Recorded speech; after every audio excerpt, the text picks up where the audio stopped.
Olá, pessoal. Vamos dar continuidade à nossa disciplina RCC 0436, Introdução à Controladoria. Hoje nós vamos continuar a discutir sistemas de controle gerencial e o nosso foco vai ser nos custos do sistema de controle. Esse aqui é o primeiro vídeo de dois que tratam desse assunto. Legal? Capítulo 5 do livro do Mershon e van der Sted, Management Control Systems, que é a ênfase que a gente tem adotado na disciplina. A gente passou as últimas aulas discutindo problema de agência, né, conflito de agência, os diversos conflitos de interesse que existem nas organizações e como que isso impacta a necessidade de controle. Então foi meio que o contexto para a gente entender como é que tem sido trabalhado o controle gerencial. Bom, lembra que o objetivo do sistema de controle gerencial ele é de aumentar a probabilidade da organização alcançar seus objetivos. A gente viu quais são normalmente os problemas de controle, né? Falta de direcionamento, de motivação, por exemplo, são problemas de controle, e falta de competência, né? A pessoa não está no lugar adequado. Então, o sistema de controle ele visa colocar as pessoas nos lugares certos, com os estímulos corretos, as condições de trabalho para que a empresa alcance seus objetivos. E para fazer isso, gasta-se dinheiro. Primeiro que tem os custos diretos, que é você colocar pessoas para elaborar um sistema de controle, ou você pagar e comprar um sistema de controle, ou um módulo, por exemplo, do seu sistema de informações que vai ser dedicado a temas de controle. Então, tem custos diretos e custos indiretos.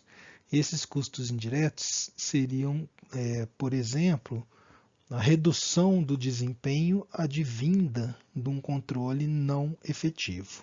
Tá? E também a gente viu que a gente tem adotado uma abordagem comportamental. Essa abordagem comportamental ela pressupõe que os indivíduos eles vão ter interesses divergentes das empresas muitas vezes, e a gente pode usar, por exemplo, um controle de resultados para induzir comportamentos, e ele até vai induzir, mas pode induzir demais e causar efeitos negativos para a empresa. Ou o sistema ele pode ser projetado de forma inadequada, a gente viu exemplos nos casos, né? Por exemplo, de uma falta de controle de ações, o que isso pode trazer para a empresa, e uma escolha equivocada no equilíbrio das três formas de controle. Isso faz com que o sistema de controle ele não seja tão efetivo quanto ele poderia ser, e, consequentemente, a organização ela não vai alcançar tão próximo quanto ela poderia dos seus objetivos, ou às vezes até mesmo a formulação dos objetivos pode ser prejudicada. Os custos diretos se referem ao gasto, desembolso monetário para o projeto e para a implantação, porque às vezes você contrata um sistema de controle, você vai ter que treinar pessoas, vai ter que pagar pela instalação, vai ter que investir em infraestrutura de informática, né? Tecnologia de informação.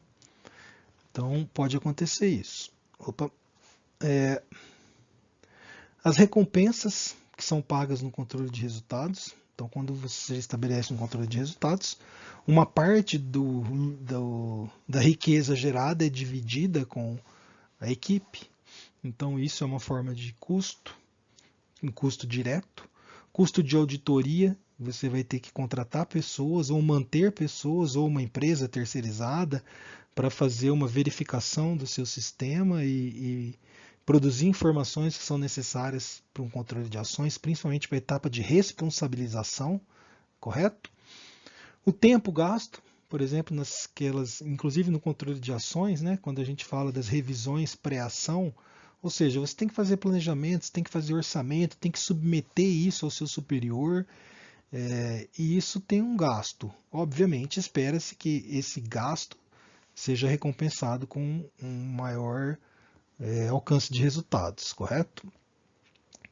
E o tempo gasto nas revisões desses planos também é uma forma de custo direto do controle. Tá? Os custos causados por não conformidades, ou seja, falhas, erros que com materialidade suficiente, né, para impactar na organização. E isso normalmente quando acontece demanda um posterior aumento e modificação de uma equipe de auditoria interna, modificação de procedimentos, mapeamento de processos. Então, quando ocorrem não conformidades, elas normalmente trazem sinalizam a necessidade de mudanças organizacionais, especificamente nas formas de controle. Tudo isso traz custo para a organização, além da própria não conformidade. Os custos indiretos, eles são muito difíceis de medir, ou praticamente em alguns casos impossíveis, mas conceitua-se, especula-se que eles podem até ser maiores do que os custos diretos. Por custos indiretos, entenda-se, por exemplo, diminuição de lucro. O lucro ótimo, o lucro máximo que a empresa poderia obter, ou o retorno máximo, ele não ocorre porque problemas relacionados aos comportamentos das pessoas. Então, o primeiro problema é chamado deslocamento comportamental. Depois tem o gamesmanship, atrasos operacionais decorrentes de controle de ação, atitudes negativas. A gente vai explorar esses tópicos aqui detalhadamente, tá bom? O primeiro deles, deslocamento comportamental, ou behavioral displacement, ele é mais comum no controle de resultados, porque ele vai ocorrer quando o sistema de controle, ou seja, a definição dos resultados, dos objetivos, das metas, indicadores, as formas de distribuição de recompensas, elas vão induzir as pessoas a se comportar de uma maneira que não é ótima para a organização. E isso é uma falha do sistema, porque ele deu os estímulos e os incentivos errados para as pessoas, definiu incorretamente o que se espera delas. Então, é muito importante dar atenção especial à etapa de planejamento lá no controle de resultados, para evitar, apesar que alguns autores dizem que é praticamente inevitável você ter algum deslocamento comportamental com o passar do tempo, porque as pessoas aprendem a extrair o máximo de recompensas de um dado sistema e sem que a empresa necessariamente ganhe com isso. Então, em controle baseado em accountability, ou seja, controles de ações ou de resultados, né, controles baseados em responsabilização, eles são muito é comum você ter esse problema de deslocamento comportamental, porque é aquela história do controle funcionar bem demais e as pessoas focarem em um tipo de comportamento e às vezes negligenciarem outros, tá? E isso ocorre quando os resultados ou as ações que são definidas, eles são incongruentes, ou seja, eles não conduzem ao objetivo, apesar de parecer isso num primeiro momento. Uma análise mais detalhada, ou às vezes até mesmo a própria experiência de colocar em prática um determinado tipo de incentivo, mostra que as pessoas são criativas e elas descobrem maneiras de alcançar as metas, mas não produzir os resultados desejados para a organização, por incrível que pareça. Então, isso está relacionado à escolha das medidas, né? Ou seja, as medidas de desempenho, elas não são congruentes com os verdadeiros objetivos da organização. Alguns exemplos aqui. Se você remunerar a sua equipe de vendas com base no volume de vendas, você pode ter um problema de lucratividade, por exemplo. Né? Porque o mix de produtos vendidos pode não ser aquele mix que vai proporcionar a maior lucratividade para a organização. E sendo que o volume de vendas pode ser bastante elevado. E às vezes vender uma quantidade menor poderia ser até melhor para a empresa. Então, porque não foi feita uma correta especificação do mix desejado das vendas, por margem de contribuição de cada produto, por exemplo. Se você dá a corretores, por exemplo, em empresas, né, que gerenciam patrimônio, você dá lá, pega um corretor e recompensa ele com base no número de serviços vendidos, né, ou contratados pelo cliente. Isso vai ter uma ênfase num comportamento de venda muito agressivo e pode ter uma redução de outros comportamentos, como por exemplo, você dá uma atenção especial para o cliente, né, ou comportamentos associados à qualidade do atendimento. inclusive a adequação do serviço que está sendo vendido para o perfil do cliente, né? Isso tudo vai ser meio que deixado de lado, porque você está recompensando volume, né? Também. Isso é uma forma de compensação baseada no volume. Se você, por exemplo, recompensar programadores por linhas de código, que é o chamado piece rate, ou seja, quanto mais trabalho, mais ganha, você vai acabar tendo softwares que são muito maiores do que precisariam ser. Né? A pessoa não vai ser concisa na construção, na elaboração de um programa. E a mesma coisa se você pedir para um testador identificar bugs em software, né, erros, e você pagar por erro. Então, os erros muito pequenos ou quase irrelevantes teriam o mesmo peso de erros importantes. Isso não vai gerar um resultado ótimo para a empresa. E recompensar cientistas pelo número de patentes depositadas. Apesar de ser muito importante essa medida para uma empresa ou para uma organização que trabalha com pesquisa e desenvolvimento, a patente por si só não é o resultado final almejado por uma organização, especialmente se ela for uma organização com fins lucrativos. Então é preciso pensar em outras formas de remunerar os seus cientistas, correto? Bom, também pode acontecer um deslocamento comportamental porque as medidas escolhidas elas não são completas, ou seja, o trabalho de uma pessoa não é definido só por aquela dimensão, tem outras que ficaram de fora da medida. Então, por exemplo, uma empresa que tem como objetivo reduzir horas extras da sua área de manufatura ou de produção e diz o seguinte: olha, nós vamos te pagar o dia completo de trabalho, mesmo se você encerrar suas tarefas antes do final do dia. Você deu um incentivo para as pessoas não fazerem horas extras, mas o que vai acontecer é que elas vão terminar antes, se possível, e poderão adotar um ritmo de trabalho que é incompatível com o nível de qualidade ou até mesmo os padrões de segurança requeridos. No cargo de gestão, é muito difícil você quantificar ou você até mesmo definir o conjunto de tarefas que deve ser realizado. Né? Então, se é difícil definir quais as tarefas de maneira específica, quantificar o alcance é mais difícil ainda no cargo, né? Ou estou falando de atividades específicas de gestão. Por isso que normalmente adota-se medidas associadas ao resultado da organização, que é afetado por muitas outras variáveis que não só a qualidade do trabalho do gestor, correto? Então, normalmente, ou você trabalha com medidas muito abrangentes ou medidas muito estreitas, e aí, para cargos de gestão, é bastante difícil você definir um mix de incentivos, por exemplo, que relaciona alcance de resultados no curto prazo e no longo prazo. Principalmente porque, como a gente viu da abordagem da teoria de agência, né, e um próprio senso comum nos diz que eu trabalho numa organização hoje, nada me garante que eu vou estar aqui no longo prazo para receber a recompensa que estão me prometendo.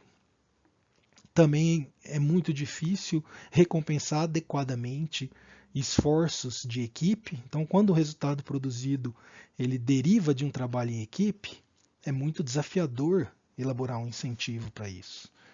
Então acaba que é muito mais fácil dar recompensas para resultados no curto prazo e para resultados individuais. Então, isso é meio que uma limitação do controle de resultados. O controle de resultados ele é incompleto, é impossível, a gente não tem informações suficientes e se tivesse ainda assim seria muito custoso elaborar um sistema de incentivos que fosse completo. Então sempre vai ter alguma ineficiência manifestada aí na forma de custos, correto? No controle de ações também pode ocorrer deslocamento comportamental. O primeiro tipo é o chamado inversão meios-fins, porque o controle de ações a gente precisa lembrar que pessoas se comportam, né, ou seja, agem e produzem resultados. Então, os meios, ou seja, as ações, elas são direcionadas à produção de resultado. Só que dependendo de como esse controle é exercido, as pessoas podem esquecer do resultado e focar só na ação, porque a responsabilização, a accountability vai estar vinculada à ação realizada, né? Então as pessoas perdem o foco nos resultados. Isso ocorre quando as ações são incongruentes também, né? Ou seja, ou incompletas. Você define um conjunto de ações, mas realizar aquele conjunto de ações não necessariamente vai conduzir ao alcance do objetivo, do resultado almejado. Isso, por exemplo, quando uma empresa, um exemplo que o livro cita, né, que uma empresa que queria reduzir o tempo de atendimento dos clientes, queria reduzir o tempo médio com que os clientes ficavam em atendimento no serviço de atendimento ao consumidor deles, o SAC. E aí ela começou a definir um limite de tempo. Falou, olha, você tem que resolver o problema do cliente em 10 minutos. E aí a pessoa é avaliada por isso, quando se aproxima dos 10 minutos, ela vai tender a fazer tudo para desligar a chamada. E isso pode causar insatisfação para o cliente, provavelmente vai causar. Você pega uma empresa de telefonia, por exemplo, não é fácil a gente resolver um problema em 10 minutos. E quando você tem um controle de ações muito detalhado, né, uma empresa com muitos conjuntos de regras, ou seja, bastante definidas as funções, as responsabilidades, os limites das ações, você pode criar uma rigidez que não vai conduzir a um comportamento adaptativo, ou seja, se houver uma mudança no ambiente, provavelmente essa mudança vai requerer uma mudança nas ações também, né? Porque pode ser que mude resultados, mude a ênfase da empresa, não no curto prazo, mas com o passar do tempo. Então, um controle muito rígido de ações, ele gera rigidez, isso é fato também. Então, ambientes dinâmicos não vão ser compatíveis com esse tipo de controle. E quando você busca melhoria contínua também, porque a melhoria contínua depende de investigação. Se você quer continuamente melhorar seus processos, reduzir seus custos de maneira contínua, você vai ter que analisar, você vai ter que experimentar, você vai ter que fugir um pouco do manual. Então, um controle de ações muito rigoroso, ele vai fazer com que as pessoas não desenvolvam iniciativas de melhoria contínua. Bom, no controle de pessoas e controle cultural também pode ocorrer deslocamento comportamental, né? Porque deslocamento comportamental é o comportamento não ser congruente, não ser apropriado para a produção do resultado que se almeja. Então isso vai ocorrer principalmente por questões de recrutamento. Você selecionou a pessoa errada para o que a organização precisa e para a própria cultura da organização também. Às vezes as pessoas não são as pessoas certas, não se adaptam àquele contexto. E a implantação, ou eventualmente até a forma de controle pode ser implantada de uma maneira que gere comportamentos, ou que não seja eficiente na gestão, vamos dizer assim, né, se é que é possível, na gestão desses comportamentos. Por exemplo, tem empresas que o resultado dependem muito mais, os resultados que elas pretendem alcançar, depende muito mais do trabalho em equipe do que do trabalho individual. Ou seja, você precisa de cooperação e você vai precisar incentivar ações e busca de resultados que dependam dessa cooperação. E se forem implantados um controle de resultados que incentiva a autonomia e a busca de medidas individuais, certamente vai haver um prejuízo no resultado do trabalho em equipe, certo? Bom, essa foi a nossa primeira parte e em breve eu volto aqui já com o segundo vídeo sobre custos do sistema de controle. Obrigado.